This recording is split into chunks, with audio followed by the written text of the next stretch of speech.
வணக்கம். Big topic with Karthik Maikumar. Ukraine versus Russia conflict ஆரம்பிச்சு இன்னையோடு பார்த்தீங்கன்னா ஒரு வருஷம் கரெக்டாக முடிவுக்கு வந்திருக்கு. இதை பற்றி தான் முழுக்க இந்த ஷோவில் பேச போகிற நிகழ்ச்சிகளை போகலாம்.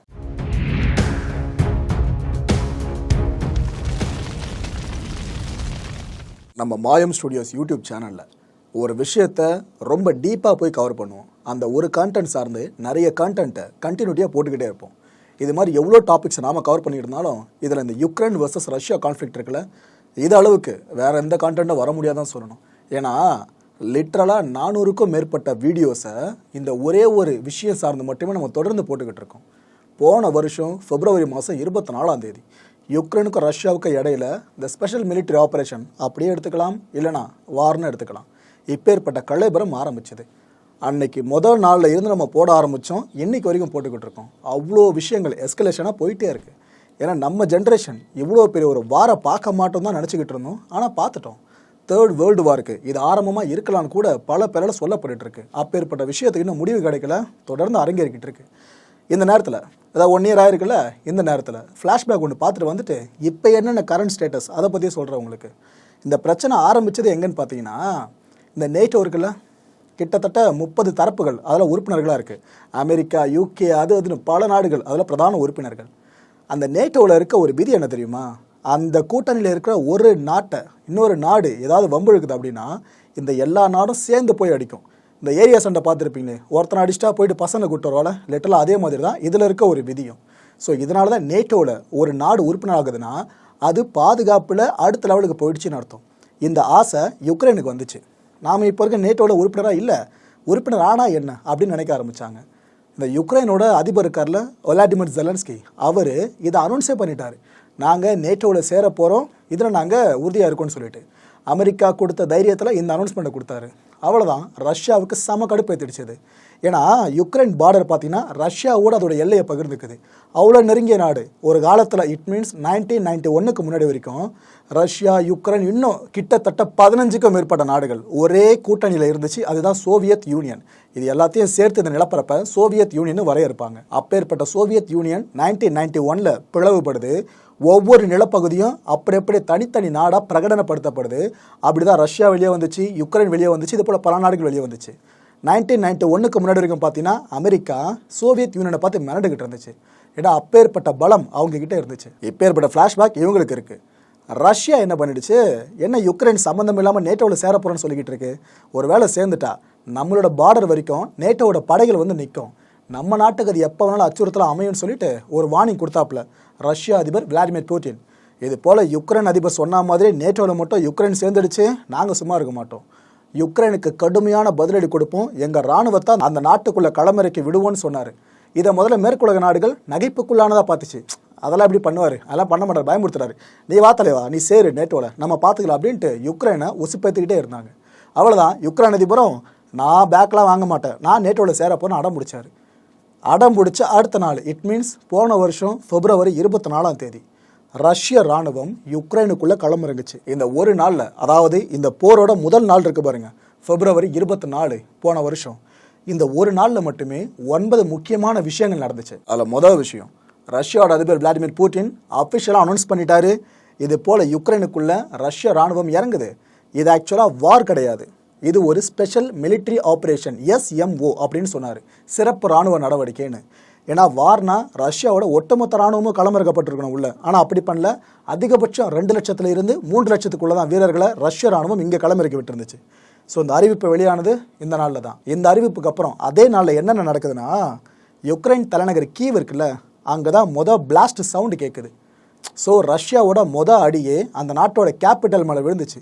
இதுக்கப்புறம் யுக்ரைனோட பல பகுதிகளில் வெடிகுண்டு சத்தங்கள் கேட்டுக்கிட்டே இருந்துச்சு. அப்போ கேட்க ஆரம்பிச்சது, இப்போ வரைக்கும் கேட்டுக்கிட்டு இருக்கு. மிசைல் ஸ்ட்ரைக் அப்படின்ற விஷயம் யுக்ரைனுக்குள்ளே முன்னெடுக்கப்பட்டிருக்குன்னு அந்த நாட்டோட அதிபர் வோலடிமிர் ஜெலன்ஸ்கி அஃபிஷியலாக கன்ஃபார்ம் பண்ணார். அவங்க ரஷ்யா சொன்ன மாதிரியே நம்ம நாட்டுக்குள்ளே தாக்குதல் நடத்த ஆரம்பிச்சான்னு சொல்லிட்டு அன்னைக்கு வீடியோ போட ஆரம்பித்தார். யார்? ஜெலன்ஸ்கி. அவர் ஒரு யூடியூபர் கிடையாது, பட் வீடியோ அன்றைக்கி போட ஆரம்பித்தார், இப்போ வரைக்கும் போட்டுக்கிட்டு இருக்காரு. ஓகே, 4வது முக்கியமான விஷயம் அந்த நாளில் நடந்தது, நேட்டோ ஒரு விஷயத்தை ஆக்டிவேட் பண்ணுறாங்க. இந்த டிஃபென்ஸ் பிளான்னு சொல்லுவாங்க. அதாவது நேட்டோவோட ஆதரவு கரம் பெற்ற ஒரு சில நாடுகள் இருக்குல்ல, அதில் யுக்ரைனும் ஒன்று. உறுப்பினராகலை, ஆனால் ஆதரவு மட்டும் அவங்க தெரிவிச்சுட்டே இருப்பாங்க.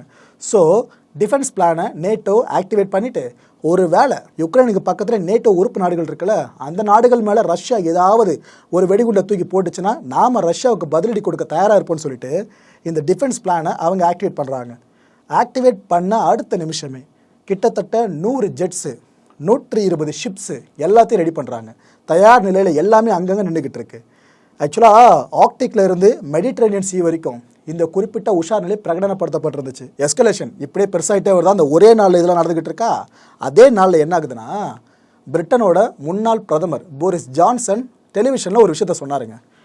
நாம் கணிச்சது பழிச்சிடுச்சு, இது போல் வார் நடக்கும்னு கணிச்சிருந்தோம், அது பழிச்சிருச்சு, வார் ஆரம்பிச்சிடுச்சு, நம்மளோட பயம் எல்லாமே உண்மையாயிடுச்சு, போரை தொடங்கிட்டாரு விளாடிமிர் புட்டின், இதுக்கப்புறம் அந்த அதிபரால் உலகத்துக்கு என்ன சர்வநாசம் ஏற்பட போகுதோ அப்படின்ற ஒரு விஷயத்தை பகிரங்கமாக போரிஸ் ஜான்சன் சொல்லியிருந்தார். அதே பிப்ரவரி 24 என்ன ஆகுதுன்னா, இந்த யுக்ரைனோட முக்கியமான துறைமுக பகுதின்னு சொல்லுவாங்க, அப்பேற்பட்ட நகர் தான் மரியுபோல். அந்த மரியுபோலில் கடுமையான தீ. ஏன்னா மிசைல் ஸ்ட்ரைக்கு தொடர்ந்து அடிச்சுக்கிட்டே இருக்காங்க ரஷ்யன்ஸு. அதனால் அவ்வளோ பெரிய தீ அந்த நகர் முழுமே ஏற்பட்டிருந்துச்சு. எல்லாமே ஒரே நாள் நடக்குது. அதுதான் இதில் ஹைலைட்டு. ரஷ்யாவோட இந்த போர் முன்னெடுப்பு இருக்குல்ல, இதை சொந்த நாட்டு மக்களே பல பேர் எதிர்த்தாங்க. ரஷ்ய அரசை எதிர்த்து ரஷ்யாவுக்குள்ளே போராட்டங்களில் ஈடுபட்டாங்க. இது மாதிரி போராட்டத்தில் ஈடுபட்ட இந்த ஆன்டி வார் ப்ரோட்டஸ்ட் கிட்டத்தட்ட 2000க்கும் மேற்பட்டவங்க கைது பண்ணப்பட்டாங்க. ஸோ இவ்வளோ பெரிய விஷயங்கள் ஒரே நாளில் நடக்கிறத ஜெலன்ஸ்கியால் ஏற்றுக்கவே முடியல. ஏன்னா இப்போ தான் மிலிட்ரி உள்ளே வந்துச்சு, உடனே இதெல்லாம் நடந்துக்கிட்டு இருக்குன்னு அவர் உடனடியாக என்ன பண்ணிட்டாரு, இராணுவ சட்டத்தை மார்ஷியல் லான்னு சொல்லுவாங்க, அதை யுக்ரைன் முழுக்கவே அமல்படுத்திட்டாரு. கடைசியாக இட் மீன்ஸ் அந்த பிப்ரவரி 24 2022 கடைசியாக கிடைச்ச தகவல் என்ன தெரியுமா, மொதல் நாளில் 137 யுக்ரைனியர்கள் பலி அப்படின்ற தகவல் தான். நாம் இதுக்கப்புறம் வரலாறுல எவ்வளோ நாட்களை மறந்துடுவோம், ஆனால் 2022 பிப்ரவரி 24 சத்தியமாக மறக்கவே மாட்டோம். நான் சொன்ன 9 விஷயங்கள் இந்த ஒரே நாளில் நடந்ததுங்க, இது எப்படி மறக்க முடியும்? சரி, ஓகே. இதுக்கப்புறமா என்ன ஆகுதுன்னா, அமெரிக்கா தலைமையில் மேற்குலக நாடுகள் கூடுது, ரஷ்யா தலைமையில் ஆசிய நாடுகள் கூடி இது போல் ரஷ்யாவுக்கு ஆதரவு தெரிவிக்கிற படலத்தை இந்த ஆசிய நாடுகளும் ஒரு சில நாடுகள் வேறு கண்டத்தில் இருக்கிற நாடுகளும் ரஷ்யாவுக்கு ஆதரவு தெரிவிக்குது. ஆனால் மேற்குலக நாடுகள் கைதான் ஓங்கி இருக்கு. ஏன்னா அமெரிக்கான்ற ஒரு நாடு உள்ளே வந்துட்டாலே போதும், மிகப்பெரிய மேற்குலக நாடுகள் அங்கே தான் நிற்கும். உடனே அமெரிக்காவை சேர்ந்த முக்கியமான நிறுவனங்கள் இருக்குல்ல, அதெல்லாம் ஒன்று ஒன்றா ரஷ்யாவிலேருந்து வெளியேற ஆரம்பிச்சது. நிறைய நிறுவனங்கள், இன்னும் சொல்லப்போனால் அமெரிக்காவை பூர்வீகமாக கொண்டிருக்க பெரும்பாலான நிறுவனங்கள் வெளியே வந்துட்டாங்க. ஆரம்ப கட்டத்தில் ஒரு சில நிறுவனங்கள் வெளியே வர தயங்கினாங்க, ஏன்னா ரஷ்யாவில் சந்தை பெருசு, இதை விட்டு வெளியே வரக்கூடாதுன்னு சொல்லிட்டு. அதுக்கப்புறம் உலக நாடுகள் அழுத்தம் கொடுக்க ஆரம்பிச்சது அந்த நிறுவனங்களுக்கு. என்னப்பா கொத்தா மனுஷங்களை சாவடிச்சிட்டு இருக்காங்க ரஷ்யன்ஸு, அங்கே போய் நீங்கள் கடை போட்டிருக்கீங்கன்னு. அதுக்கப்புறம் அந்த நிறுவனங்களும் வெளியேற ஆரம்பிச்சிட்டாங்க. இதெல்லாம் நடக்கிறத பார்த்த விளாடிமிர் புட்டின் அவர்கள், நாம் இது வெறும் ஆக்ஷனாக மட்டும் பார்த்துட்டு இருந்தால் வேலைக்காகாது, எக்கானமி பேஸ்டே நம்ம எதனா விஷயம் பண்ணணுன்ட்டு இந்த டாலர் இருக்குல்ல, சர்வதேச சந்தையில் பார்த்தீங்கன்னா டாலரை பேஸ் பண்ணி தான் வர்த்தகம் நடக்கும். இந்த வேர்ல்டு ரிசர்வ் கரன்சியாக டாலரை சொல்லுவாங்க. அப்பேற்பட்ட டாலர் இருக்கிற இடத்துல நம்ம ரூபல் வந்துட்டா, இட் மீன்ஸ் ரஷ்யாவோட கரன்சி பேர் ரூபலுங்க, அந்த ரூபல் வந்துட்டா என்ன அப்படின்னு யோசிக்கிறாரு. அவர் யோசித்த விஷயத்த டெலிவிஷனில் சொல்லிட்டாரு. யார்? Vladimir Putin. அவ்வளோதான், உலகம் முழுக்க விஷயம் தகன்னு எரிய ஆரம்பிச்சிடுச்சு. ஏன்னா அது யுக்ரைனில் நிலப்பரப்பை கைப்பற்ற போகிறாங்கன்னு நினச்சா விளாடிமிர் புட்டின் வேற ஒரு ஐடியாவை கையில் வச்சுக்கிட்டு இருக்காருன்னு எல்லாருமே அது இருந்தாங்க. குறிப்பாக அமெரிக்க அதிபர் ஜோ பைடன் ஆடினார் போகிறங்க ஒரு ஆட்டம், அது எப்படி ரஷ்யா சொல்லலாம்? டாலரில் மட்டும் தான் ட்ரேடு நடக்கணும், ரூபலில் உள்ளே வரக்கூடாது. ரூபலில் மட்டும் எந்த நாடுனா ரஷ்யா கூட டிரான்சாக்ஷன் பண்ணிங்க, அவ்வளோதான், எங்கள் மேற்குலக நாடுகளோட ஒட்டுமொத்த எதிரியாக நீங்கள் மாறுவீங்கன்னு பயமுறுத்த ஆரம்பித்தாங்க. இந்த பயமுறுத்தலை விட ஒரு படி மேலே போயிட்டு பைடன் எடுத்துமா பண்ணாப்புல, இந்த எரிபொருட்களாக இருக்குது பாருங்க, ரஷ்யாவிலேருந்து எண்ணெய் வாங்குறது, ரஷ்யாவிலேருந்து கேஸ் வாங்குறது, இது எதையுமே ஐரோப்பிய நாடுகள் வாங்கக்கூடாது, அமெரிக்கா கண்டத்தில் இருக்க எந்த நாடும் வாங்கக்கூடாது, உலக நாடுகளே வாங்கக்கூடாது அப்படின்னு சொல்லிட்டாரு. ஏன்னா சர்வதேச பஞ்சாயத்து மையம் அமெரிக்கா தானே, அவங்க சொன்னால் பல பேர் கேட்பாங்களே, சொல்லிட்டாங்க. அதையும் தாண்டி ஒரு சில நாடுகள் ரஷ்யா கூட வர்த்தகத்தை தொடர்ந்துகிட்டே இருந்துச்சு. அதில் பிரதானமான ஒன்று நம்ம இந்தியா, பாகிஸ்தான், ஸ்ரீலங்கா வரைக்கும் இறங்கி போனாங்க, நாங்கள் ரஷ்யா கிட்ட எண்ணெய் வாங்க தயாராக இருக்கோன்னு. ஏன்னா அவங்கவுங்க நாட்டுக்குள்ளே மக்கள் அவ்வளோ கஷ்டப்பட்டுக்கிட்டு இருக்காங்க எரிபொருள் இல்லாமல். ஸோ அந்த நாட்டு அரசாங்கங்கள் மக்களை பார்ப்பாங்களா, இல்லை அமெரிக்கா சொல்லிடுச்சுன்ற ஒரே காரணத்துக்காக எல்லாத்தையும் செய்வாங்களா? இந்த ஒரு அரசியல் உங்களுக்கு புரிஞ்சிருக்கும் நம்புகிறேன். இதெல்லாம் நடந்ததும் ரஷ்ய அதிபர் விளாடிமிர் புட்டின் கண்டிப்போடு சொல்லிட்டாரு, எங்கள் கிட்ட நீங்கள் எண்ணெய் வாங்குறீங்கன்னா சலுகை விலையில் எண்ணெயை கொடுக்க நாங்கள் தயாராக இருக்கோம், ஆனால் இந்த லோக்கல் கரன்சி மெக்கானிசம் இருக்குல்ல, இதை எல்லோரும் ஒத்துக்கிறோன்னு சொல்லிட்டாரு. இட் மீன்ஸ் நம்ம இந்தியன் ருப்பீஸ் இருக்குல்ல, இதையும் ரஷ்யாவோட ரூபல் இருக்குது பாருங்க, இதையும் பேஸாக வச்சு மட்டும்தான் இந்த டிரான்சாக்ஷன் நடக்கணும், அதை தவிர்த்து டாலர் உள்ளே வரவே கூடாது. இதில் புட்டின் தெளிவாக இருந்துட்டாரு. ஸோ அதனால தான் இப்போ வரைக்கும் கேரண்டியாக அந்த டிரான்சாக்ஷன் நடந்துகிட்டு இருக்கு. இதே மாதிரி தான் சில நாடுகள் ரஷ்யா கிட்ட இப்போ எரிபொருளை வாங்கிட்டு இருக்காங்க. ஆனால் ஐரோப்பிய நாடுகள் பாவங்க, கொடுமை, தேவையில்லாமல் முறைச்சிக்கிட்டாங்க. நிறைய மக்கள் அங்கே எரிபொருள் வெளியேற்றத்தால் அவதிப்பட ஆரம்பித்தாங்க. அவளையே அமெரிக்காலேயே 42 ஆண்டுகளில் இல்லாத அளவுக்கு பணவீக்கம் உச்சத்தை தொட்டுச்சு. காரணம் மேற்குலக நாடுகள் எடுத்த அந்த கடினமான முடிவு தான். எக்கானமி பேஸில் இதெல்லாம் நடந்துட்டுருக்கு இந்த ஒரு வருஷமாக. இன்னொரு பக்கம் பார்த்தீங்கன்னா அணு ஆயுத அச்சுறுத்தல். விளாடிமிர் புட்டின் டெலிவிஷன் மூலமாகவே தோன்றி ஒரு விஷயத்த சொன்னாப்புல, இது போல் நாம் அணு ஆயுதங்களை தயாராக வச்சுருக்கணும், எப்போ வேணாலும் என்ன வேணாலும் நடக்கலாம், நாம் தயாராக இருக்கலாம். இந்த டாக்டிக்கல் மெத்தடை பேஸ் பண்ணி ஒவ்வொரு அணு ஆயுதங்களும் பிரயோகிக்க நாம் தயாராக இருக்கணும். நம்ம மேலே அடிச்சிட்டாங்க யாருன்னு ஒருத்தவங்கன்னா அந்த ஒரு பகுதியே இருக்கக்கூடாது, அந்தளவு தயாராக இருக்கணும்னு சொன்னார். அதையும் மிஞ்சி இன்னொரு விஷயம் சொன்னாருங்க. உலக வரைபடம்னு ஒன்று இருந்தால் அதில் ரஷ்யா இருக்கணும். ரஷ்யா இல்லாத உலக வரைபடம் இருக்க வேண்டிய அவசியமே இல்லைன்னாரு. என்ன சொல்ல வந்திருக்காரு புரியுதா? ரஷ்யான்ற ஒரு நாடு மேலே எதனா ஒரு நாடு தாக்குதல் நடத்துச்சுன்னா இந்த உலகமே இருக்காதுன்னு அர்த்தம்.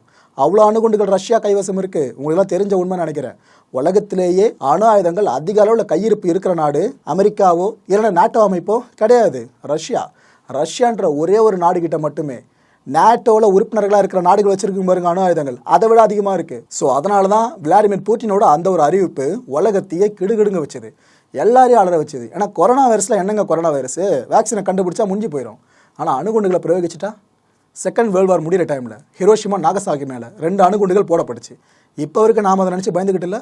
2 அணுகுண்டுகளுக்கே இந்த நிலைமை. அந்த காலகட்டங்களில் போடப்பட்ட அணுகுண்டுக்கு இப்போ எவ்வளோ அட்வான்ஸ் டெக்னாலஜி வளர்ந்துருக்கும். இப்போ அணுகுண்டு ஒன்று பிரயோகிக்கப்பட்டா எப்படி இருக்கும்?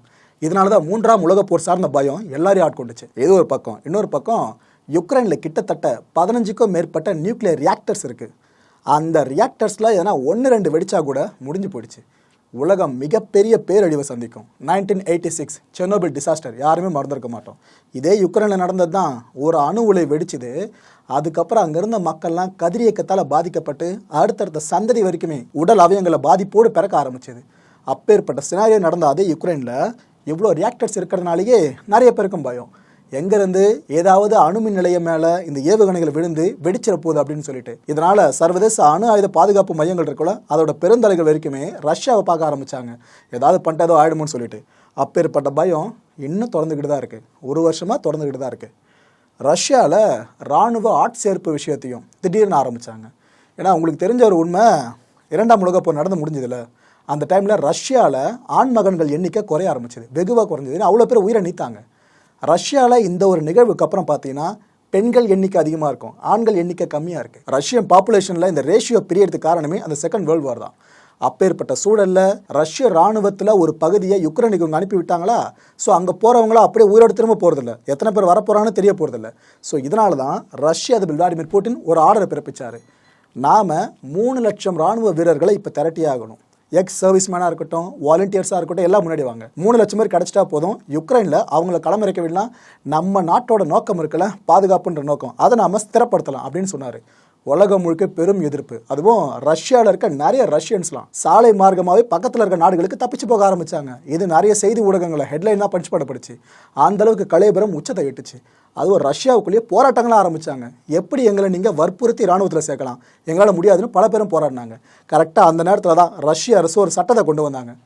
யாராவது வார் அப்படின்ற வார்த்தையை பயன்படுத்தினா கூட மினிமம் 9 ஆண்டுகள் சிறைன்னு சொன்னாங்க.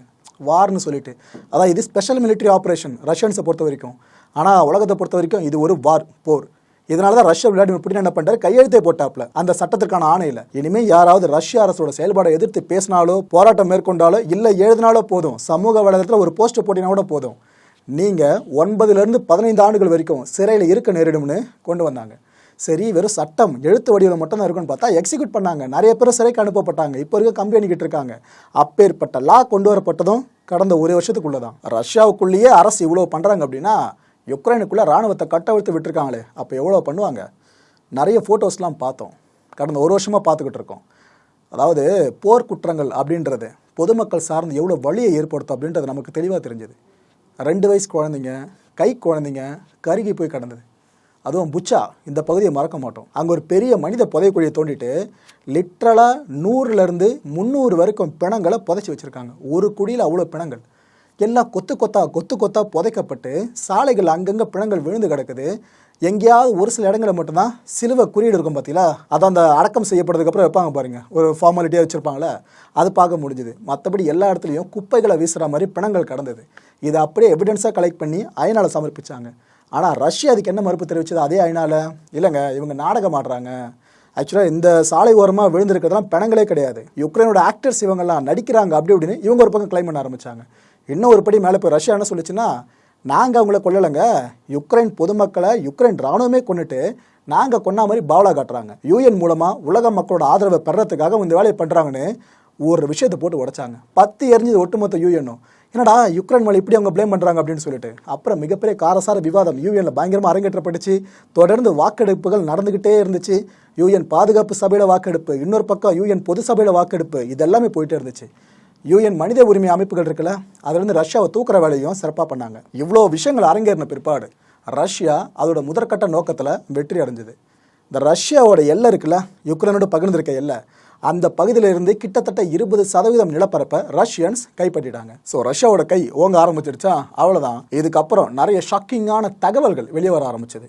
தகவல்னாலே அது உண்மையாக இருக்கலாம், உண்மை இல்லாமலும் இருக்கலாம், இதுதான் அர்த்தம். அப்பேற்பட்ட தகவல் என்னென்னா, விளாடிமிர் புட்டினால் ஸ்டேபிளாக ஒரு இடத்துல நிற்க முடியாது. அவர் பார்த்தீங்கன்னா கையை வந்து டேபிள் கீழே பிடிச்சிக்கிட்டே இருக்கார் யாருக்கிட்ட பேசும்போது கூட. ஏன்னா கை பயங்கரமாக ஒரு உதிரும், கால் பயங்கரமாக உதிருது. பார்த்தீங்களா இந்த ஈவெண்ட்டில் கூட கால் உதிரிட்டே நிற்கிறார், அது இதுன்னு நிறைய ஃபோட்டோஸ் வீடியோஸை ஷேர் பண்ண ஆரம்பித்தாங்க. இதுக்கப்புறமா விளாடிமிர் புட்டின் அவர்கள் சார்ந்து புற்றுநோய் கனெக்ட் பண்ணி ஒரு சின்ன சொல்லிட்டாங்க. அவருக்கு பார்க்கின்சன் டிசீஸ் இருக்குன்னு வேறு இடத்துல அவளுக்கு போயிட்டாங்க. ஸோ அதிகபட்சம் 3 மாதங்களில் இருந்து 2 வருடங்கள் வரைக்கும் மட்டும்தான் புட்டினால் உயிரோடு இருக்க முடியும்னு கிளப்பி விட்டாங்க. இந்த விஷயம் அங்கங்கன்னு அரசியல் புரசலாக பரவி கிரெம்லின் மாளிகை வரைக்கும் போச்சு. அவங்க என்ன தெரியுமா விளக்கம் கொடுத்தாங்க, ரஷ்ய அதிபர் விளாடிமிர் புட்டின் சாதாரணமாக இந்த இடத்துக்கு வரல, ஒரு ஸ்பை. அவர் ஒரு உளவாளியாக இருந்து எல்லா விஷயங்களும் தெரிஞ்சுக்கிட்டு முழு உடற் தகுதியோடு தான் இங்கே இருக்கார். இப்போ வரைக்கும் விளாடிமிர் புட்டின் முழு உடல் தகுதியோடு இருக்கார். இந்த ப்ரொபகண்டா, பொய் ப்ரொபகண்டாவை இந்த வெஸ்டர்ன் மீடியா சிறப்பாக பார்த்துக்கிட்டு இருக்கீங்கப்பா, ஆனால் நீங்கள் என்ன சொன்னாலும் எங்கள் தலைவர் சிறப்பாக இருக்காருன்னு அவங்க விளக்கம் கொடுத்தாங்க. இந்த ஒரு வதந்திக்கு முற்றுப்புள்ளி வைக்கப்படுச்சா. இதுக்கப்புறம் என்ன தகவல் வெளியே வந்துச்சுன்னா, விளாடிமிர் புட்டின் அவர்கள் ஒரு டிவோர்ஸி, உங்களுக்கு தெரிஞ்சிருக்க நம்புறேன், அவர் டைவர்ஸ் பண்ணிட்டாருங்க. ஆனால் அவரோட மகள்கள் இருக்காங்களே, இவங்களையும் அவரோட காதலின்னு சொல்லக்கூடிய ஒரு பெண்மணி, இதை பற்றி நம்ம முந்தைய வீடியோக்கெலாம் நிறைய பேசியிருக்கோம், நீங்கள் தேடி நம்ம சேனல்லே இருக்கும். இவங்க எல்லாரையும் பத்திரப்படுத்திட்டாரு. சுவிட்சர்லாந்தில் ஒரு ரகசிய இடத்துல, பாதாள இடத்துல அவர் அடைச்சி வச்சிருக்காரு, அது இதுன்னு இன்னொரு தகவலையும் கிளப்பி விட ஆரம்பிச்சாங்க. இதுக்கு பின்னாடி பல பேர் நூல் பிடிச்சி போனாங்க. ஆனால் அதில் உண்மை இல்லைன்ற மாதிரி தான் கடைசியில் தகவல் வெளியே வந்துச்சு. இவ்வளோ விஷயங்களை அரங்கேறிட்டு வர இதே நேரம் கடந்த 2022 வருஷம் மே மாதம் 9ஆம் தேதி பார்த்தீங்கன்னா விக்ட்ரி டே செலிப்ரேஷன் ரஷ்யாவில் கோலாகலமாக நடந்துச்சு. அவங்க ஒவ்வொரு ஆண்டும் மே 9ஆம் தேதி இந்த வெற்றி தினத்தை கொண்டாடுவாங்க ரஷ்யன்ஸ்லாம். அந்த மாதிரி தான் போன வருஷமாக கொண்டாடி இருந்தாங்க.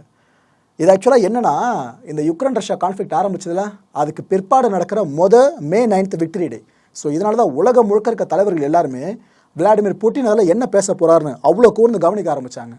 அந்த மனுஷன் பேசினார் பாருங்க, வர மாதிரி இருந்துச்சு. பாருங்களேன் நீங்களே அவர் என்னென்ன பேசினாருன்னு. உங்களுக்காக அதை தமிழில் மொழிபெயர்த்து நான் வழங்குறேன், அதை ஃபுல்லாக கேளுங்க. ஆக்சுவலாக யுக்ரைன் போர் இருக்குல்ல, இதையும் இந்த 2ஆம் உலக போர் இருக்கு பாருங்க, இதையும் இணைச்சி அதை கம்பேர் பண்ணி விளாடிமிர் புட்டின் அவர்கள் பயங்கரமாக பேசியிருந்தார். காம்ரேட்ஸ், சோல்ஜர்ஸ், சார்ஜன்ட்ஸ், அதிகாரிகள், ஜெனரல்ஸ், அட்மிரல்ஸ், உங்கள் எல்லாருக்குமே என்னோட வெற்றி தின வாழ்த்துக்கள். உங்களால தான் நம்மளோட தாய்மண் இப்போ வரைக்கும் நம்மகிட்டயே இருக்கு. 2ஆம் உலகப்போர் போல தாய்நாட்டு மண்ணுக்காகவும் ஒவ்வொரு ரஷ்யரோட எதிர்காலத்துக்காகவும் ரஷ்ய படையினர் யுக்ரைனில் இப்போ போராடிக்கிட்டு இருக்காங்க. ரஷ்யாவோட பாதுகாப்புக்காக யுக்ரைனில் நம்ம நாட்டு வீரர்கள் சண்டையிட்டு இருக்காங்க. ரஷ்ய ராணுவத்தில் சிப்பாய் முதல் அதிகாரி வரைக்கும் யுக்ரைனில் வீர மரணம் அடைகிற ஒவ்வொருவரையும் நினைக்கிறப்ப எனக்கு ரொம்ப வலி ஏற்படுது. ரஷ்யா சொல்றதை கேட்க மேற்குலக நாடுகள் இப்போ வரைக்கும் விரும்புறதையே இல்லை. இதுக்கு பதிலாக அவங்க வேற சில திட்டங்களை கையில் வச்சுக்கிட்டு இருக்காங்க. கிரைமியா உட்பட ரஷ்யாவுக்குள்ளேயே புகுந்து ஆக்கிரமிக்கிற முயற்சியில் மேற்குலக நாடுகள் ரொம்ப தீவிரம் காட்டுறாங்க. யுக்ரைனும் நேட்டோவும் ரஷ்ய பாதுகாப்புக்கு அச்சுறுத்தல் விடுக்கும் முயற்சியில் ஈடுபட்டிருக்கு. நேட்டோவும் சில ஐரோப்பிய நாடுகளும் ரஷ்யாவோடு பதற்றத்தை தோற்றுவிக்கிறத கடந்த சில வருஷங்களா நாம பார்த்துக்கிட்டு தான் வரும். ரஷ்ய எல்லை மீதான அவங்களோட இந்த முயற்சி கொஞ்சம் கூட ஏற்றுக்கொள்ளவே முடியாத ஒன்று. ஐரோப்பிய நாடுகளோடு சுமூகமாக இருக்கணும் அப்படின்றதான் ரஷ்யாவோட எண்ணம். ஆனால் இதை பற்றி காது கொடுத்து கேட்க கூட ஐரோப்பா தயாரா இல்லவே இல்லை. நேட்டோ மூலமா யுக்ரைனுக்கு அணு ஆயுதம் கிடைக்கிற வாய்ப்பு இருக்கிறதா அவங்க சொல்றாங்க. இந்த அணு ஆயுதத்தை ரஷ்ய எல்லையில நேட்டோ வெடிக்க செஞ்சா ரஷ்யாவுக்கு அது மிகப்பெரிய அச்சுறுத்தலா அமைஞ்சிரும்ன்றதுல எந்த விதமான மாற்று கருத்தும் இல்லை. தக்க நேரத்துல தக்க நடவடிக்கையே தேவை அப்படின்றதுனாலதான் யுக்ரைனுக்குள்ள இந்த சிறப்பு ராணுவ நடவடிக்கையை ரஷ்யா மேற்கொண்டிருக்கு. இப்போதைக்கு ரொம்ப ரொம்ப தேவையான நடவடிக்கையான இதால சுதந்திரம், வலிமை, நாட்டின் இறையாண்மை இப்படி எல்லாத்தையும் உறுதி செய்வதற்கான சரியான முடிவுதான் இந்த சிறப்பு இராணுவ நடவடிக்கை. யுக்ரைன்ல இருக்கிற நாசிக்களால தான் ரஷ்யாவோட பாதுகாப்புக்கு இன்னைக்கு அச்சுறுத்தல் ஏற்பட்டிருக்கு. யுக்ரைன்ல தைரியமா சண்டை போட்டுட்டு இருக்க ரஷ்ய வீரர்களையும் அவங்களோட குடும்பத்தினரையும் ரஷ்யாவோட எதிர்கால மக்கள் எப்பவுமே நினைவுல வச்சிருப்பாங்க.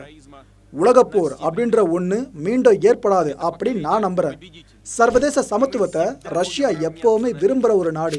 ரஷ்யாவுக்கு எதிராக எத்தனை சர்வதேச நாடுகள் சதி வேலையை செஞ்சது அப்படின்றத நம்மளால மறந்துட முடியாது. ஆனா என்னதான் முயற்சி பண்ணாலும் அவங்களோட கனவு பலிக்கவே இல்லை. இதுக்கு காரணம் நம்ம நாட்டு ராணுவ வீரர்கள் தோளோடு தோள் நின்று நமக்காக தைரியமா செயல்பட்டதுதான். அமெரிக்காவோட சித்தாந்தம் வேற, ரஷ்யாவோட சித்தாந்தமும் மரபும் வேற. யாருக்காகவும் எதுக்காகவும் ரஷ்யாவோட மரபை மாற்ற போறது கிடையாது. வேற்றுமையில ஒற்றுமை கொண்ட நாடுதான் ரஷ்யா அப்படின்னு சொல்றதுல நான் பெருமைப்படுறேன். இந்த ஒற்றுமையை சிதைக்க எந்த கொம்பனால முடியாது. 2ஆம் உலகப் போர்ல கத்துக்கிட்ட பாடங்களை யாரும் மறக்க போறதில்ல. இந்த உலகத்துல நாசிகளுக்கும் கொடுங்கோளர்களுக்கும் ஒருபோதும் இடமே இல்லை. இது வரைக்கும் பார்த்ததெல்லாம் ஒரு முகம் தான், இந்த யுக்ரைன் ரஷ்யா கான்ஃப்ளிக்ட் சார்ந்து. இதுக்கப்புறம் பார்க்க போறது இன்னொரு முகம். உலக பொருளாதாரம் செதஞ்சுக்கிட்டு இருக்கு. இது எத்தனை பேர் நோட் பண்ணீங்க? ஏற்கனவே கொரோனாவால் போடப்பட்ட லாக்டவுனால உலக பொருளாதாரம் ஸ்தம்பிக்க ஆரம்பிச்சிடுச்சு. இது பத்தாதுன்னு இந்த உலகத்துக்கே உணவு வழங்குற 2 நாடுகள் பார்த்தீங்கன்னா யுக்ரைன், ரஷ்யா. இந்த 2 நாடுகள்ல இருந்தும் பெருசாக ஏற்றுமதிகள் நடக்காததுனால உலகளாவிய அளவுக்கு இந்த பட்டினி சாவுகள் அதிகரிக்க ஆரம்பிச்சது. அதுவும் கிட்டத்தட்ட 66% நாடுகள் இந்த ஏழ்மை நிலையில வாடிக்கிட்டு இருக்கும். பார்த்தீங்கன்னா அங்கே இன்னும் ஊட்டச்சத்து பிரச்சனை தலை தூக்க ஆரம்பிச்சது. குழந்தைங்க நல்லா ஹெல்த்தியாக வளர்றதுக்கு என்னங்க முக்கியம்? ஊட்டச்சத்து. அதுவே இல்லாமல் எல்லா நாடுகளும் தவிக்க ஆரம்பிச்சது. இதுக்கு பிரதான காரணமே இந்த வார் தான். நாம 3 வேளையும் ஒரு நாளைக்கு நிம்மதியாக சோறு சாப்பிட்டுக்கிட்டு இருக்கோம்ல. ஆனால் இன்னும் ஒரு சில நாடுகளில் 2 நாளைக்கு ஒரு வேளை உணவு கிடைக்காம ஒரு மனுஷன் கஷ்டப்பட்டு இருக்கான்னு செய்தி நம்மளுக்கு கேட்டால் எப்படி இருக்கும்? கனவுல நடக்கிறது இல்லை, இப்போ நிஜத்தில் நடந்துகிட்டு இருக்கிறது. இதுக்கு காரணம் இந்த கான்ஃப்ளிக்ட் நிற்காம போயிட்டு இருக்கிறதா. உலக பங்குச்சந்தைகள் எல்லாமே பயத்தில் இருந்துகிட்டு இருக்கு. அதுவும் இந்த February 24 போன வருஷம் சொல்கிறேன், நம்ம இந்திய பங்குச்சந்தைகளை ஆட்டம் கண்டுச்சு. இது மட்டும் கிடையாது, உலகளாவிய பங்குச்சந்தை எல்லாமே அந்த ஒரு நாளில் ஸ்தம்பிச்சு போச்சு. பாயிண்ட்ஸ் அப்படி காலியாகிட்டு வந்துச்சு கீழே. காரணம், போர் வெடிச்சிட்டா ஷேர் மார்க்கெட்டில் ஸ்டெபிலிட்டின்றது சுத்தமாக இருக்காது. இதனால தான் அதுக்கப்புறம் விழுதுன்னு ஒரு வெலட்டைல் மூமெண்ட் மட்டும் தான் ஷேர் மார்க்கெட்டில் பார்க்க முடிஞ்சிட்ருக்கு. இப்போ வரைக்கும் ஷேர் மார்க்கெட்டில் இதோட எதிரொலி விழுந்துக்கிட்டே இருக்குது. உணவுப் பொருட்கள் விலை இருக்குல்ல, கணிசமாக உயர்ந்துச்சுங்க. குறிப்பாக கோதுமை, அப்புறம் இந்த சமையல் எண்ணெய், சூரியகாந்தி எண்ணெய்லாம் இருக்குது பாருங்கள். ஏன்னா யுக்ரைன்லாம் சூரியகாந்தி எண்ணெய் தயாரிப்பில் பிதாமகன் மாதிரி. அப்பேற்பட்ட நாட்டில் இருந்து எந்த விதமான தானியங்களும் வெளியே வரல, எண்ணெயும் வெளியே வரலாம், என்ன ஆகும்? ஸோ இதனால் உலகளாவிய உணவுப் பொருட்கள் விலையும் மேலே போச்சு. ரஷ்யா விட்டு வெளியேறின கம்பெனிஸ் இருக்குது பார்த்தீங்களா, அவங்களோட ப்ராஃபிட்டும் பயங்கரமாக அடி வாங்குச்சு. ஒரு கம்பெனி 2 கம்பெனினா பரவாயில்லைங்க, நம்ம எத்தனை கம்பெனி வெளியேறிச்சு சொல்லி ஒரு தனி லிஸ்ட்டே போட்டிருப்போம் ஒரு வீடியோவில். அதை செக் பண்ணி பாருங்கள். 500க்கும் மேற்பட்ட கம்பெனிகள் முதற்கட்டத்தில் வெளியேறிச்சு. அதுக்கப்புறம் 2ஆம் கட்டம், 3ஆம் கட்டம்னு 100கணக்கான கம்பெனிஸ் வெளியேறிட்டே இருந்துச்சு. சரி, நம்ம வெளியேறின கம்பெனி விட்டுருவோன்னு சொல்லிட்டு ரஷ்யா என்ன பண்ணிச்சு, உள்நாட்டில் இருப்பாங்க சின்ன கம்பெனி நடத்திக்கிட்டு இருக்கவங்க அவங்களுக்கு ஃபண்டையும் கொடுத்து பிஸ்னஸை பெருசாகிறதுக்கு வாய்ப்பையும் கொடுக்க ஆரம்பிச்சாங்க. இதை ரஷ்யன்ஸ் அப்படி பயன்படுத்திக்கிட்டாங்க. இதுவும் நடந்துகிட்டு இருக்கு. இந்தியாவை எப்படியாவது தங்கள் பக்கம் இழுக்கணுன்றதுல சர்வதேச நாடுகள் செமையாக முனைப்பு காட்டிக்கிட்டே இருக்கு. பாஸ்ட் அண்ட் ஸ்டைலுங்க காட்டிக்கிட்டே இருக்கு இப்போ வரைக்கும். ஏன்னா யூஎன்ல கூட இந்தியா இப்போ வரைக்கும் நடுநிலைத்தன்மை மட்டும் தான் வசிச்சுக்கிட்டு இருக்காங்க. இந்த பக்கமாக சாயலை, அந்த பக்கமாக சாயலை. இதே மாதிரி ஸ்டாண்டை தான் சைனா பண்ணிக்கிட்டு இருக்கு, மற்ற ஆசிய நாடுகளும் பண்ணிக்கிட்டு இருக்கு. ஆனால் அமெரிக்காவுக்கு செம கடுப்புங்க சைனா மேலே. ஏன்னா இந்தியா டைரெக்டாக அவங்கள பகச்சிக்க முடியாதுல்ல, அதனால தான் சைனா பக்கம் போகிறாங்க. சைனா மட்டும் ரஷ்யாவுக்கு ஏதாவது ஆயுத உதவி பண்ணீங்கன்னு தெரிஞ்சுது, அவ்வளோதான், எங்களோட ஒட்டுமொத்த கவனமும் உங்கள் மேலே திரும்பிடும். உங்கள் நாடுறான வர்த்தகத்தை, உலக நாடுகள் வர்த்தகத்தை அப்படியே துண்டிச்சிடணும்னு பயமுறுத்த ஆரம்பிச்சிட்டாங்க. இதுக்கு மத்தியில் தான் இப்போ இந்த பலூன் மேட்டெல்லாம் பெருசாக போயிட்டுருக்கு, அதை விடுங்க. ஸோ இவ்வளோ தூரம் எந்த விஷயம் போய்கிட்டு இருக்கு.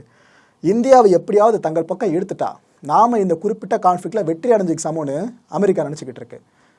அமெரிக்கா இப்போ வந்து நட்பு நாடு. ரஷ்யா நம்மளுக்கு பிரச்சனை வந்தப்ப பாகிஸ்தானுக்காக அமெரிக்கா இறங்கி உதவி பண்ண வந்து அது நமக்கு பெரிய பிரச்சனையாக வந்துச்சு. இந்த கப்பல்கள் விஷயம் தெரிஞ்சிருக்க நம்ம இந்தியாவுக்கு எதிரான ஒரு பிரச்சனையாக மாறிச்சு.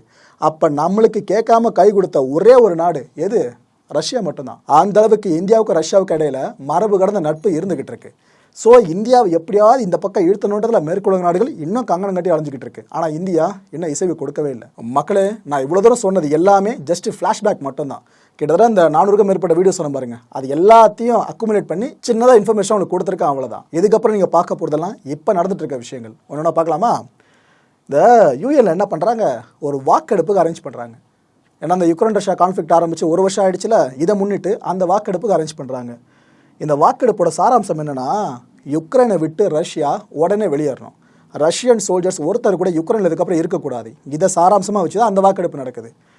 கிட்டத்தட்ட 141 நாடுகள் இந்த தீர்மானத்துக்கு ஆதரவாக வாக்களிச்சது. 7 நாடுகள் எதிராக வாக்களிச்சது. புறக்கணித்த நாடுகள் பார்த்தீங்கன்னா 32. இதில் இந்தியா என்னப்பா பண்ணிச்சு அப்படின்னு கேட்டிங்கன்னா, நாம் புறக்கணிச்சிட்டோம். நாம் மட்டும் இல்லை, சைனா வந்து வாக்கெடுப்பை புறக்கணிச்சிட்டாங்க. ஏன்னா நடுநிலைத்தன்மை 2 நாடுகள் வகிச்சுக்கிட்டு முதலே சொன்னேன். ஆனால் இங்கே ஆதரவு பார்த்தீங்கன்னா 141. ஸோ தீர்மானம் நிறைவேற்றப்பட்டுருச்சு. இந்த தீர்மானம் நிறைவேற்றப்பட்டுட்டா ரஷ்யா வெளியேறிடுமா என்ன? யோசிச்சு பாருங்கள். இதுக்கு முன்னாடி நிறைவேற்றப்படாத தீர்மானங்களா ரஷ்யாவுக்கு எதிராக? பிரயோஜனம் இல்லை. ஐநா பாதுகாப்பு சபை இருக்குல்ல, அதில் ஒரு தீர்மானம் கொண்டு வந்து அதில் நிறைவேற்றப்பட்டுச்சுன்னா கொஞ்சமாச்சும் பிரயோஜனம் இருக்குது. ஆனால் ஐநா பொது சபைன்றது ஒரு கண்துடைப்பு மாதிரி தான், எதிர்ப்பை பதிவு பண்ணுற மாதிரி தான். எதிர்ப்பை பதிவு பண்ணி என்ன பிரயோஜனம்? இதுதான் இப்போ வரையும் நடந்துகிட்டு இருக்கு. இப்போ நடந்துகிட்டு இருக்கிற சொல்கிற வைக்கவா, முன்னாடி நடந்ததில் இப்போ நடந்துட்டு இருக்கிறது இது. உங்களுக்கு ஒரு கேள்வி வரலாம், அப்போ என்னப்பா யூஎன் செக்யூரிட்டி கவுன்சில் ஐநா பாதுகாப்பு சபையில் தீர்மானம் நிறைவேற்றலாம்னு சொல்லிட்டு, அங்கே தான் ஒரு ட்விஸ்ட்டே இருக்குது. ஏன்னா ஐநாவில் உறுப்பினர்களை 2ஆக பிரிச்சுக்கலாம். ஒரு பக்கம் பார்த்தீங்கன்னா பெர்மனன்ட் மெம்பர்ஸ், நிரந்தர உறுப்பினர்கள். இன்னொரு பக்கம் நான் பெர்மனன்ட் மெம்பர்ஸ், நிரந்தரம் இல்லாத உறுப்பினர்கள். இதில் பெர்மனன்ட் மெம்பர்ஸ் இருக்காங்களா, அதில் மொத்தமே 5 நாடுகள் தான். America, UK, France, China and Russia. இந்த 5 நாடுகள் தான். இந்த 5 நாடுகள் கிட்ட ஒரு பவர் இருக்குங்க, வீட்டோ பவர்னு சொல்லுவாங்க. அவங்க நினச்சா எந்த தீர்மானத்தையும் கில் பண்ண முடியும். அப்பேற்பட்ட பவர் தான் வீட்டோ பவர். இந்த 5 நாடுகளில் ஒரு நாடாக ரஷ்யா இருக்கிறப்ப எந்த தீர்மானத்தை அவங்களுக்கு எதிராக கொண்டு வந்தாலும் என்ன பண்ண முடியும்? கில் பண்ண முடியும். ஸோ அதனால தான் ஐநா பாதுகாப்பு சபையில் வெஸ்டர்ன் கண்ட்ரிஸ் நினைக்கிற ஒரு விஷயம் நடக்க மாட்டுது. சரி, இதை விடுங்க. அடுத்து ஜெலன்ஸ்கி பஞ்சாயத்துக்கு வரலாம். விளாடிமிர் ஜெலன்ஸ்கி இருக்கார்ல, அவரோட வழக்கமான பாணி இருக்குது பாருங்க, வீடியோ வெளியிடும் பாணி. அது இப்பயும் பண்ணியிருக்காப்புல. ஓராண்டு முடிஞ்சிருக்குல்ல, இதை முன்னிட்டு அவர் ஒரு பதிவை வெளியிட்டிருக்காருங்க. அந்த பதிவு கூட தான் அந்த வீடியோவும் அமைஞ்சிருக்கு. அந்த வீடியோ பார்க்குறப்ப நமக்கே கல் நெஞ்சாஇருந்தாலும் கரைய ஆரம்பிச்சிடும். ஏன்னா அந்த ஒரு வருஷத்தில் என்னென்னலாம் யுக்ரைனர்களுக்கு நிகழ்த்தப்பட்ட அநீதிகள் அப்படின்னு எல்லா விஷயங்களையும் காட்சிப்படுத்தியிருக்காங்க. பார்க்குறப்ப நம்மளுக்கே மனசு அப்படி கலங்கும். அந்த வீடியோக்கு மேலே அவர் என்னென்ன தெரியுமா வார்த்தைகளை குறிப்பிட்டிருக்காரு ஜெலன்ஸ்கி? கரெக்டாக ஒரு வருஷத்துக்கு முன்னாடி இதே நாளில், இட் மீன்ஸ் போன வருஷம் பிப்ரவரி 24 நம்ம யுக்ரைனியர்கள்லாம் சேர்ந்து வீரமான ஒரு முடிவு எடுத்தோம். ரஷ்யா கிட்ட மண்டியிடக்கூடாது, எதிர்த்து போரிடணும்னு சொல்லிட்டு அந்த முடிவை இப்போ இருக்க நம்ம எக்ஸிக்யூட் பண்ணிக்கிட்டு இருக்கோம். இதுக்காக என் மண்ணின் மக்கள் யுக்ரைனியர்களுக்கு என் சிரம் தாழ்ந்த நன்றிகளும் தெரிவிச்சிருக்காரு. ஒரு வருஷ வலி, ஒரு வருஷ துக்கம், ஒரு வருஷ நம்பிக்கை, ஒரு வருஷ ஒற்றுமை இதுக்கப்புறமும் தொடரும்னு சொல்லியிருக்காரு. 2023 நாம் வெற்றி பெறுவோம் அப்படின்றது அழுத்தம் திருத்தமாக தெரியுதுன்னு பதிவு பண்ணியிருக்காரு. ஜெலன்ஸ்கி என்னென்னலாம் சொல்லியிருந்தாருன்னு பார்த்து முடிச்சிட்டோம். அடுத்தபடியாக இந்த கதையோட நாயகன் ரஷ்யாவோட அதிபர் விளாடிமிர் புட்டினும் இப்போ ஒரு விஷயத்த சொல்லியிருக்காரு. அதையும் பகிரங்கப்படுத்துகிறேன். இந்த மனுஷன் சொல்லியிருக்க அந்த விஷயம் எப்படி தெரியுமா இருக்கு? எரிஞ்சிட்ருக்க நெருப்பில் எண்ணெயை லிட்டராக ஊற்றுற மாதிரி தான் அமைஞ்சிருக்கு. ஒரு வருஷம் ஆயிடுச்சு, இந்த சூடு குறையும்னு பார்த்தா குறையில, அடுத்த லெவலுக்கு போயிருக்கு. இப்போ என்ன தெரியுமா அனௌன்ஸ் பண்ணியிருக்காரு? இந்த US உடனான அணு ஆயுத ஒப்பந்தம் இருக்குல்ல, அதில் ரஷ்யா இருக்கவே இருக்காதுன்னு சொல்லியிருக்காரு. லிட்டரலாக அந்த ஒப்பந்தத்தை தூக்கி எறிஞ்சிருக்காருன்னு தான் சொல்லணும். இப்போ அனௌன்ஸ்மெண்ட்டை புட்டின் இப்போ வெளியிட்டிருக்காரு. இனிமேல் நாம் உஷாராக இருக்கணும்னு ரஷ்ய மக்கள்கிட்ட சொல்கிறாரு. US ஒரு வேலை நாம் இந்த அக்ரிமெண்ட் வெளியே வந்துட்டோன்றதுனால ஏதாவது வேலையை காட்டினாங்க, அணு ஆயுதத்தை வச்சு எதனா பண்ணாங்க அப்படின்னா நாம் சும்மா இருக்கக்கூடாது. அவங்க ஒரு ஆயுதத்தை கையில் எடுத்தால் நாம் 10 எடுக்கணும் அப்படின்னு இருக்காரு. இன்கேஸ் தவிர்க்க முடியாத சூழல் வந்துச்சுன்னா நாம் அணு ஆயுதம் பிரயோகிக்கவும் தயங்கக்கூடாதுன்னு தெளிவுற சொல்லியிருக்காரு விளாடிமிர் புட்டின். இந்த ஸ்டேட்மெண்ட் வெளியான அடுத்த சில நிமிஷங்கள்லேயே அமெரிக்க அதிபர் ஜோ பைடன் என்ன தெரியுமா சொன்னார்? அணு ஆயுத ஒப்பந்தத்தை விளாடிமிர் புட்டின் சுத்தமாக மதிக்கவே மாட்டுறாரு. உலக அமைதிக்காக கொண்டு வரப்பட்ட ஒப்பந்தம், ஆனால் அவர் கண்டுக்கவே மாட்டுறாரு. அதை கொஞ்சம் கூட பொறுப்பு இல்லாமல் பேசியிருக்காரு. அந்த ஒப்பந்தத்தை புறந்தள்ளது அவர் செஞ்ச பெருந்தவறு அப்படின்றாரு. அணு ஆயுதத்தை பிரயோகிக்க ரஷ்யா ரெடி ஆகிட்டா மாதிரி தான் எனக்கு தெரியுதுன்னு புட்டின் சொன்னதை விட இவர் சொல்கிறத நம்மளுக்கு பயத்தை ஏற்படுத்துது. இவ்வளோ விஷயங்களை பைடன் அவர்கள் சொல்லிட்டு இருக்க அதே நேரம் அமெரிக்க ஊடகங்களில் இன்னொரு பேசுபொருள் விவாதமாக மாற ஆரம்பிச்சிருச்சு. இந்நேரத்துக்கு மட்டும் டொனால்ட் ட்ரம்ப் இங்கே அதிபராக இருந்திருந்தாருன்னா எப்படி இருந்திருக்கும் அப்படின்னு பேச ஆரம்பிச்சிருக்காங்க. இதொரு பக்கம் அமெரிக்க அரசியல் ஒரு புயலை கிளப்பிக்கிட்டு இருக்கு. சரி, அதை விடுங்க. இந்த அக்ரிமெண்ட்டை பற்றி ஒரு சின்ன விஷயம் சொல்கிறேங்க. ஆக்சுவலாக இந்த அக்ரிமெண்ட் போடப்பட்டது உண்மை, ரஷ்ய அதிபரும் அமெரிக்க அதிபரும் கையெழுத்திட்டது உண்மை. ஆனால் அந்த அதிபர்கள் பட்டியலில் பைடனும் கிடையாது, ட்ரம்ப்பும் கிடையாது, புட்டினும் கிடையாது. வேறு யார் யார் இப்போ கையெழுத்திட்டாங்கன்னு கேட்டிங்கன்னா, அமெரிக்காவோட முன்னாள் அதிபர் பராக் ஒபாமா இருக்கார்ல அவரும், ரஷ்யாவோட முன்னாள் அதிபர் மெத்வதேவ் இருக்கார்ல இவரும் தான் கையெழுத்திட்டாங்க. இது நடந்தது 2010 வருஷம் கையெழுத்திட்டது. அந்த அக்ரிமெண்ட் எப்போ ஃபோர்ஸ் பண்ணப்படுச்சு, இம்ப்ளிமெண்ட் ஆச்சு அப்படின்னு பார்த்தீங்கன்னா 2011. மக்களே, இந்த கண்டென்ட்டை பொறுத்த வரைக்கும் நாமெல்லாம் சிந்திக்க வேண்டியது ஒரே ஒரு விஷயம் மட்டும்தான். மனித குலத்தோட அழிவு இருக்குல்ல, அது இயற்கையின் கையில் கிடையாதுங்க. அது அப்பட்டமாக தெரியுது. ஏன்னா பேரிடர்கள் வந்தால் கூட ஒரு நாட்டோட ஒரு சின்ன நிலப்பரப்பில் முடிஞ்சு போயிடுது. அங்கே பலி எண்ணிக்கைகள் ஓரளவுக்கு அப்படியே கண்ட்ரோல் ஆகிடுது. ஆனால் இந்த போர்ன்ற ஒன்று வெடிச்சு, அதுவும் அணு ஆயுத போர் வெடிச்சுதுன்னா உலகத்தோட ஒரு பகுதி மட்டுமா காலியாகும்? உலகமே காலியாகும். அப்பேற்பட்ட அழிவு பாதையை நோக்கி தான் இந்த யுக்ரைன் போர் நம்மளை தள்ளிக்கிட்டு இருக்கு. இது ஆக்சுவலாக நல்லதுக்கான போர்னு முழுமையாக எடுத்துக்கவே முடியாது. ஈகோ வார்னு அப்பட்டமாக தெரியுது. அரசியல் தலைவர்களுக்குள்ள ஈகோ வார் வந்தால் அது எந்த அளவுக்கு எஸ்ட்ரீம் கொண்டு போய் விடுன்றதுக்கு இது ஒரு ஆகச்சிறந்த சான்று. மனுஷகுலம் ஈகோவால் அழிஞ்சதுன்னு இதுக்கப்புறம் பதிவாகும் போல இருக்குது. அதை பதிவு செய்கிறதுக்கே ஒரு கல் கூட இருக்காது. அப்படி அது இருந்தாலும் அதை பார்க்க மனுஷன் இருக்க மாட்டான். இதை நோக்கி தான் நாம் ஃபுல்லாக போய்கிட்டு இருக்கோம். இந்த அழிவு பாதை இனிமேல் தொடரணுமா இல்லை இந்த இடத்துல முற்றுப்புள்ளி வைக்கணுமான்ற முடிவை எடுக்க வேண்டிய ஒரு தார்மீக பொறுப்பு விளாடிமிர் புட்டின் கிட்ட இருக்குது. ஏன்னா மேற்குலக நாட்டு தலைவர்களை கதற விட்டுக்கிட்டு இருக்காரு. அந்த ஒரு மனுஷன் கதற விட்டுக்கிட்டு இருக்காரு. அதே ஒரு மனுஷன் நினச்சாருன்னா இதுக்கு முற்றுப்புள்ளி வச்சுட்டு உலக அமைதியை திரும்ப கொண்டு வர முடியும். பார்க்கலாம் தலைவர் மனசு மாறுறா இல்லையான்னு சொல்லிட்டு. அடுத்த நிகழ்ச்சியை சந்திக்கலாம். நன்றி, வணக்கம்.